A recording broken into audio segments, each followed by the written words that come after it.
How are you?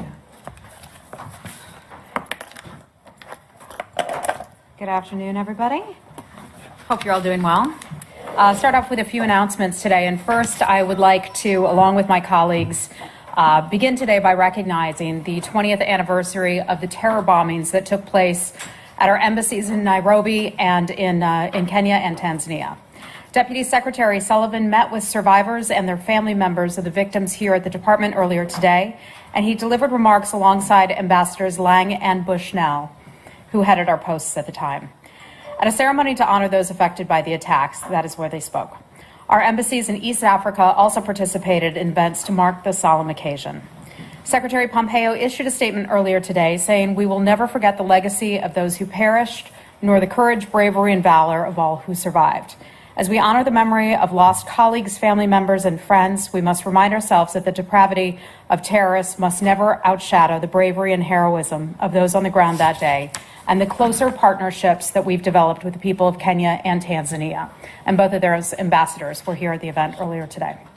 As horrific as those attacks were, they only served to increase the bonds between the people of Kenya, Tanzania, and the United States as we worked together to rebuild our embassies and heal our wounds and bring to justice those perpetrators. So we mark this day thinking of our colleagues and our family members and their family members who died 20 years ago or were injured. Next, as you all know, the Secretary traveled to Indonesia, Singapore, and Malaysia last week for bilateral and multilateral meetings to advance the security of the United States and the region, and to underscore our support for a rules-based order, reaffirm our commitment to friends and allies, and demonstrate the robust engagement in the Indo-Pacific. In Singapore, the Secretary outlined the security pillar of the administration's Indo-Pacific strategy and announced nearly $300 million in additional funding intended for South and Southeast Asia. We've gotten a lot of questions about this, so I just wanted to highlight some of what is involved in that program. There's been a lot of interest in this. The funding represents a significant investment in our security relationships with Bangladesh, Indonesia, Mongolia, Nepal, the Pacific Islands, the Philippines, Sri Lanka, Vietnam, and others. The investment focuses on 4 key areas that are critical to ensuring a free, open, and rules-based order in the Indo-Pacific region. This includes maritime security, humanitarian assistance, and disaster response, also peacekeeping capabilities, and countering transnational crime. As part of the maritime security theme, we launched the Bay of Bengal initiative to help enhance the capacity of civilian and military maritime actors in this vital region, which is home to important sea lanes linking the Indian Ocean to East Asia. And it was nice to have some of you along on the trip. Last thing I'd like to address today, and that is Iran and the reimposition of sanctions that were rolled out today. At 12:01 this morning, the president's executive order entitled Reimposing Certain Sanctions with Respect to Iran went into effect. The executive order is reimposing sanctions on Iran's automotive sector and on its trade in gold and precious metals, as well as sanctions related to the Iranian rial in support of the president's decision to cease U.S. participation in the JCPOA.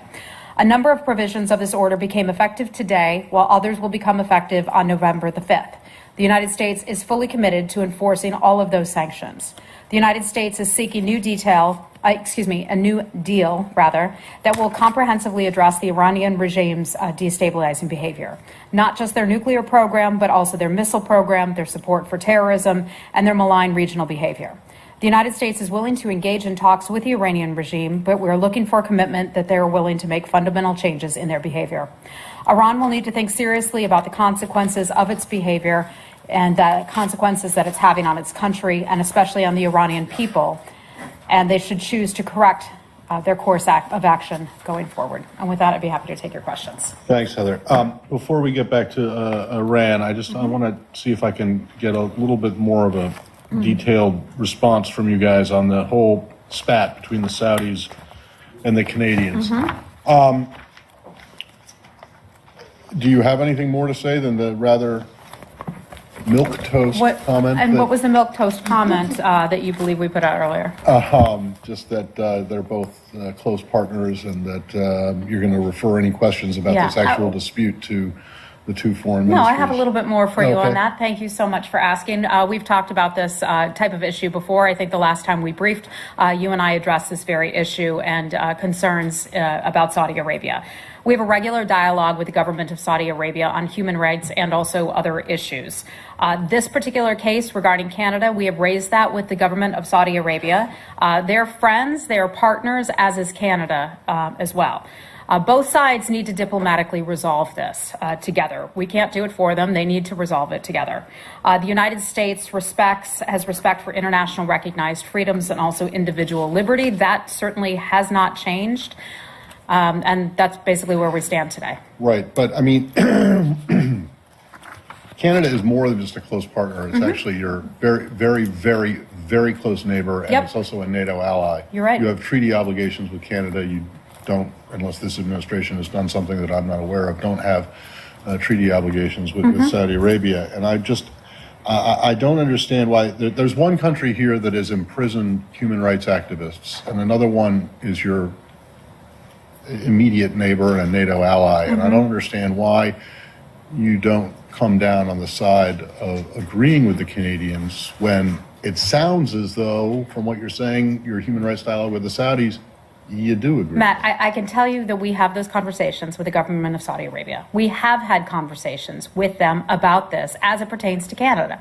But we would encourage both governments to work out their issues together. It's a diplomatic issue. Saudi Arabia and Canada can certainly stand to work it out together. We would encourage the government of Saudi Arabia overall to address and respect due process and also publicize information on some of its legal Do you cases. think the Saudis overreacted to this? Matt, I'm not going to characterize it. I could just tell you we have discussed it with the government of Saudi Arabia, and it's up for Saudi Arabia and the Canadians to work this matter out. Okay? Hi, Leslie. Hi. Hi. Yesterday in the statement, you said that the U.S. had asked for additional information on several activists. Are they the same activists that Canada is raising an issue with? I'm not sure which activists Canada is asking out about in particular. I can just tell you we've asked the government of Saudi Arabia for additional information on several activists. I believe it's the activist, the same one, the blogger and his wife. Okay, I'm just not aware of which ones they in particular asked about. I can tell you that we have raised those cases with the government. Have you received any information from the Saudis? I think I'm going to be able, the information I just provided you is what I'm going to be able to provide you, nothing beyond that. Hi, Andrea. Hi. Can I Can I just ask one more one more follow-up on on that? this? Sure. Okay. And then I'd like a got it. chance. You said you've raised the issue, though. Would you condemn the arrest of this Look, activist? I'm not going to get into all of this. I know you want me to characterize all of these things. Some of these issues we choose to discuss privately with our friends, with our partners, with our allies. And so you want me here to say certain things. I can tell you, however, we have raised these issues, and I'll leave it at that. Okay? There was a Saudi general who's been quoted saying that what the Canadian call that upset them so much is evidence of Canada's support for international terrorism. Do you believe that? I'm not going to comment on what this general allegedly said about someone. I don't have any information on that. I'm not going to comment on that. Andrea, go right ahead. What do you want to cover? I wanted to ask you about the 20th anniversary to follow up on commemoration that was held this morning. Some of us covered that, and it was a watershed moment. Certainly. And Ambassador Bushnell said the following today here in the lobby. We cannot waive the need for incoming Foreign Service officers for high technology or for the health services necessary after we have been sent to dangerous places. This occurred 3 years before Al-Qaeda bombed our homeland. We are, in fact, in a more dangerous place than we were. Our colleagues today face issues we didn't have to. Please take today, this was addressed to Deputy Secretary Sullivan, and this moment to pledge to alter the trend of providing inadequate resources to the people who work in peace, not only for the sake of those of us who work here today, but for the sake of our neighbors and communities where we live overseas. I'm wondering whether the Secretary and others in command here are taking that in and realizing that what the failures of 1998 were replicated in the failures of Benghazi, which I know the Secretary was a leading voice on, and whether there is more attention being paid to inadequate resources to Foreign Service officers and their dependents Yeah. in dangerous places. So around the world. I'm glad you asked that question. I was sitting there today and I heard Ambassador Bushnell's comments, and all of this was a very, very touching moment to have had so many survivors and then family members of victims there in the audience. Some people came from very far away to be a part of the 20th commemoration of those attacks. The department takes seriously security concerns. You've seen significant changes in terms of our embassy's security posture over the years, as we unfortunately have learned from some very difficult circumstances. You will see changes at our embassy today that we did not have in place years ago. So we take those matters seriously. Deputy Secretary Sullivan was standing there as she spoke, as was I, and he acknowledged that and said, we certainly pledge to provide the resources that we're able to provide that we believe will fully take care of our people. That's something we take very seriously. Do you think that the current budget as recommended or the mark that's coming back from OMB is adequate? I would have to take a much closer look at the budget to see what they have for security. I don't have those numbers at my fingertips. Unfortunately, I don't have that for you today.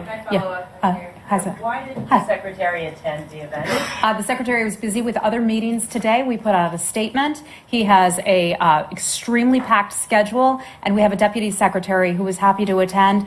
Do not take away from this that this is not of great value and interest to our colleagues here. This is something that's very important, but we're happy to have the deputy secretary attend. And the secretary put out a statement this morning. On Turkey, Yes. have you reached an agreement with the Turks regarding Pastor Bronson? And who will the Turkish delegation meet? in DC? If we had reached any type of agreement, I think you'd see Pastor Brunson back here at home along with the other American citizens. I don't have any announcements for you on that today. I can tell you that the secretary spoke yesterday with the foreign minister from Turkey. They had a conversation. I just don't have any details to read out from that conversation. Yesterday. They spoke yesterday. And Thank you. who will the Turkish delegation meet? I've seen reports about that. I can't confirm any of that, and we just don't have any meetings or anything to announce at this time. Okay? Something that continues to happen with the Turks, where they announce that these agreements, it happened with the previous secretary and Manbij. It happened. Is this getting a little bit annoying for you guys that they keep announcing? Matt, these I'm things? not going to comment on that. I think you know that there are governments who will sometimes say things that are different from what we say, and that is no surprise. That has happened. That has happened time and time again. Heather, do you feel As a that- general matter. Do you feel that there was progress or there is progress being made with the Turks to stave off further sanctions? I can't comment on sanctions. That's obviously something that the vice president had discussed about a week and a half ago or so.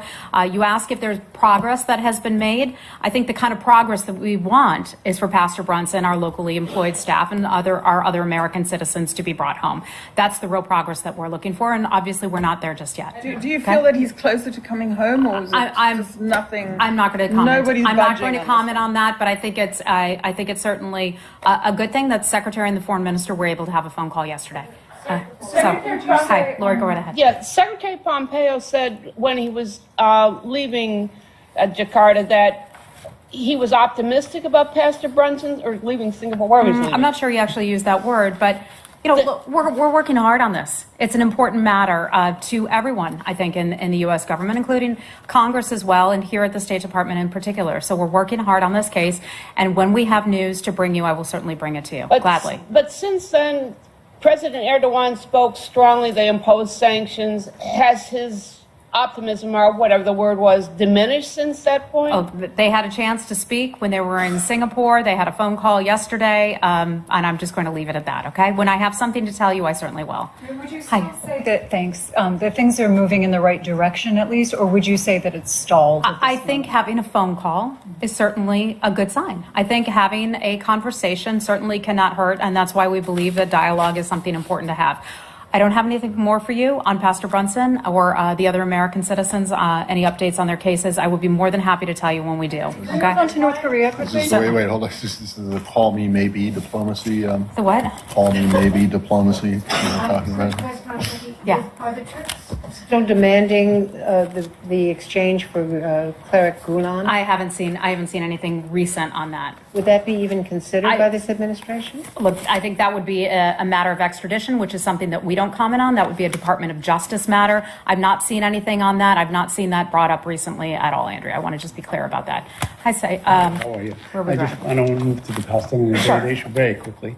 Yesterday or the day before yesterday, a news report suggested that the team is looking to expand. The Kushner Greenblatt team is looking to expand, and they're looking to the State Department for specialists in negotiation, the economic and so on. Could you share with us whether you have been contacted by the State Department on this issue, or are you providing any expert? I think that was Matt's story, right? Matt, was that your story? I had part of Oh, he had part of the story. Sorry. We don't have any staffing announcements at this point right now. Okay, so are you coordinating with them? Are you going to look into areas maybe to reignite negotiations, or a large team? Well, I think we would always like to be able to do more on negotiations. That is largely being handled by Mr. Kushner and Mr. Greenblatt. We work closely with them, of course, and I think everybody would like to see progress on that front. And very quickly, there was a report in Foreign Policy that the Trump allies sought to destroy UNRWA because they feel that it hindered the peace process. It did not, help the Palestinian refugees. It kept them in limbo and so on. Is that the feeling in this building? Are you giving the White House advice on this, on how to handle UNRWA, or are you also agreeing with them that the organization should cease to exist? Saeed, I can just tell you that the State Department and the White House, also the NSC, are all having conversations about our position with respect to UNRWA. We don't have any decisions or anything to announce at this point, and when I do, I will let you know. Okay? Go ahead. Yep. Quick questions. You probably heard John Bolton today speaking on the subject in interviews, and he's saying that North Korea has it's not taken the steps that the U.S. would like to see, which I think is obvious to most people. But days ago, when the secretary was testifying on Capitol Hill, he was telling senators that he felt that there was progress. So how would you characterize where the situation stands right now? Yeah, I mean, I think, first of all, when we reflect on our trip that we recently went on to ASEAN in Singapore, the secretary had many bilateral and multilateral conversations with many nations there. The resounding theme coming out of those meetings was thanks to the United States for its leadership, thanks to President Trump for his leadership on this issue. These countries were happy that we were able to get Chairman Kim and the North Korean government to the table to begin having these conversations. That's an incredible step and a huge step from where we were just 1 year ago. Chairman Kim made a commitment to President Trump on June the 12th. He said that he would denuclearize his country. The secretary has had subsequent conversations, as has the State Department, and we do not believe that that position has changed in any way.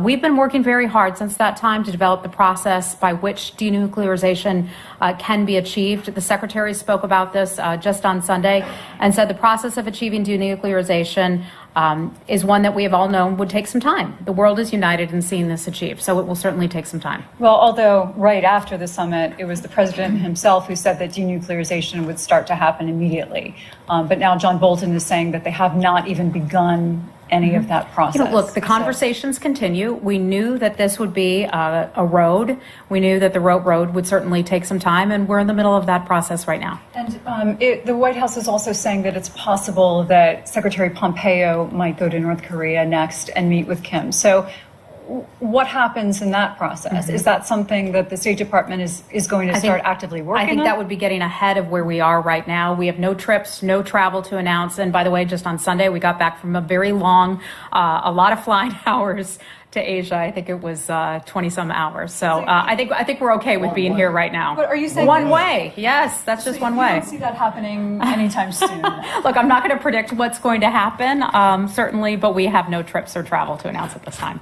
Okay. By the way, Lori, do you have a new colleague in the room here? Is there someone new here from I-24?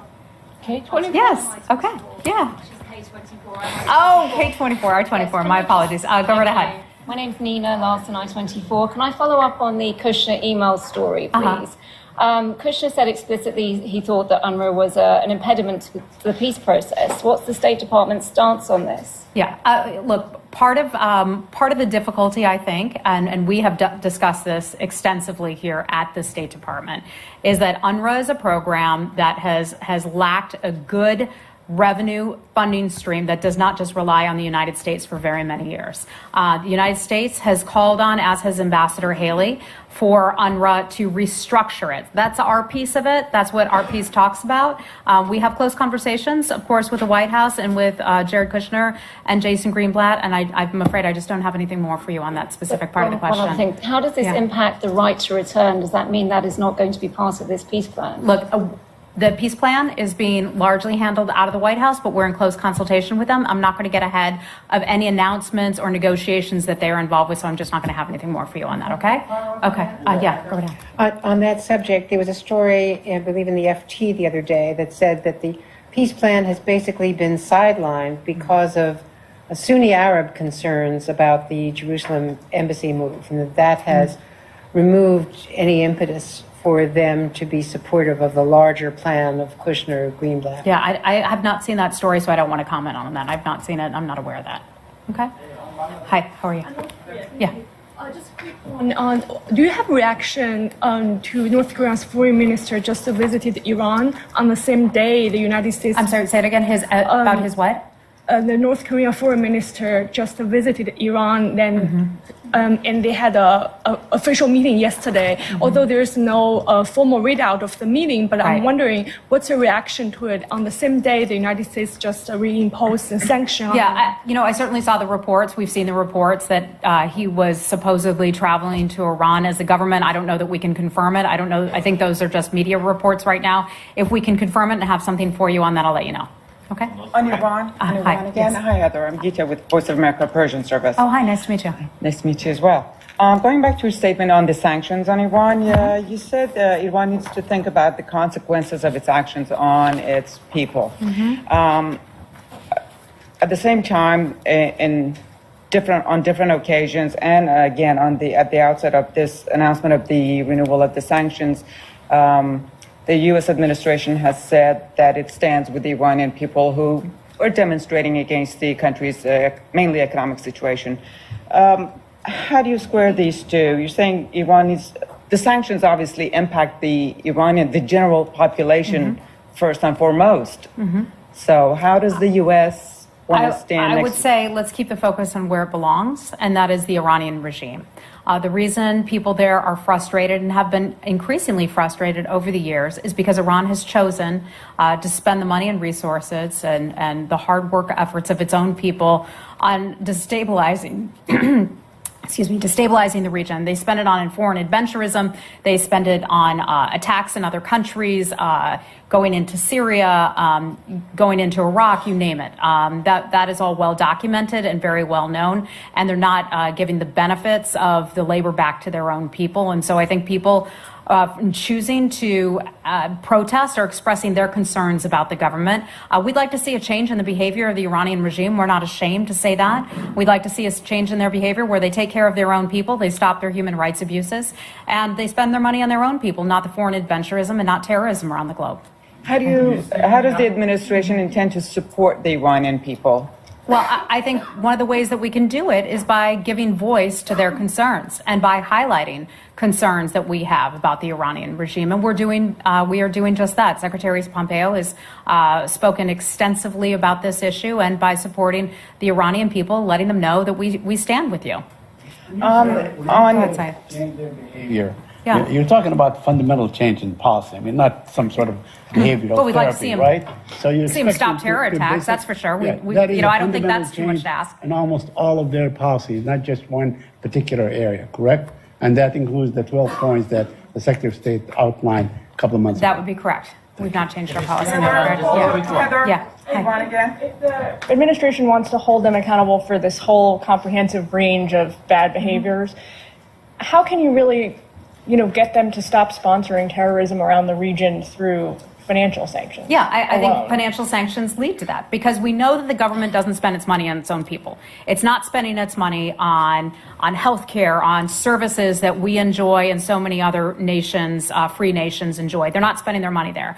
We know that they're spending that money on terror attacks. We know that they're spending their money on bombs and launching weapons against other countries. We know that that's where they're spending their money. And so the United States, in choosing to impose these sanctions, is taking that effort. I mean, we would certainly much rather use sanctions than, in this instance, than use other resources or assets, and we think that this is a good way forward. Quick follow-up. Has State been talking at all to DOD about... Has what? Has State been talking at all to DOD about the possibility of any kind of military action? That would be a DOD question, but we do diplomacy here. But I can tell you the Secretary speaks regularly with his counterpart over at DOD. And we're going to have to wrap it up in just a couple minutes. Hey, how are you doing? On Iran, you're basically saying to the country, change your entire foreign policy and we'll talk to you if you agree to change everything that you... I would think that we should ask another country to stop attacking other nations and to stop fomenting terror. That's one of the things that the United States government does. We're not alone in asking them to do that. I think that's important, to take that stand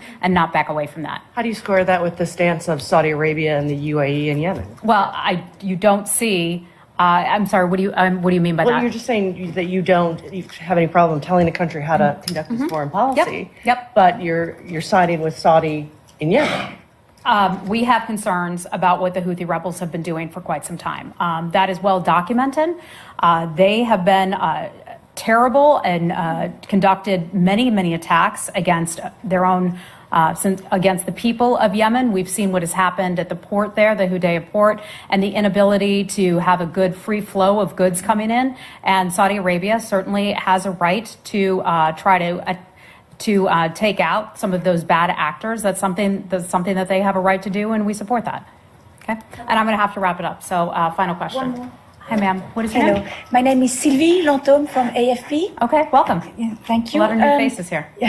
There is another anniversary today. 10 years ago, Russia invaded some parts of Georgia, and I wanted to know if you have a comment on that. Yeah, I believe that the NSC put out a statement on that very anniversary today, or the White House did. Our position on the Russian-occupied Georgia regions of Abkhazia and also South Ossetia is unwavering. That remains unwavering today. The regions are part of Georgia. They are not part of Russia, and the United States continues to support Georgia's sovereignty, its independence, and also its territorial integrity within the internationally recognized borders. This is a policy that has not changed. I'm glad you asked about it, because it gives us the opportunity to state this once again, that the United States urges Russia to withdraw its forces to the pre-invasion war positions per the 2008 ceasefire agreement. And if I can follow up, would the U.S. support Georgia to join NATO? Well, that's something that NATO took a decision about that at the Bucharest summit, I believe it was back in 2008, that Georgia will become a member of NATO. I know there's certain things that have to be done. I don't have any additional details on that, but my understanding is that is in train right now. Did this come up in Helsinki? Did the president raise this issue with Vladimir Putin? I'm not sure. I can't speak to that. I'd have to refer you to the White House on that. No one knows. Okay. Heather, do you have anything on a critically ill political prisoner in Bahrain named Hussein Mushin? I do not, but I can certainly look into that and see if I can get that for you. Okay, everybody, thanks a lot. We'll see you real soon.